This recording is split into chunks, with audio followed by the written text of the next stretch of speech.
Gol y tymor blynyddodd yn ôl yn ei ddyddiau gyda Cambrai yn y clydach. Mae'n ni sgorio gol y ganrif fan hyn. Ysgeithau hon i Hwlffordd. Hwlffordd yn llygadu lle yn Ewrop. Shephard yw Cymru ni, mae na! Yn y gornel! Seren y gêm! Seren y sioe! Mae Hwlffordd yn Ewrop yn dathlu o'r seithfed safle i'r uchel fanne. Mae'n stori ryfeddol.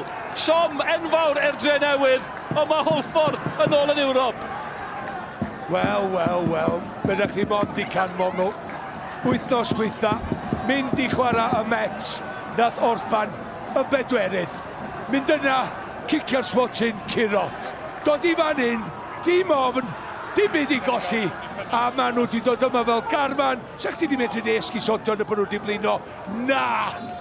Agwedd penderfynol, trefnus, llawn dychymyg, a chwaraewyr ar ei gora, a'n reid i gora, neu bob dim.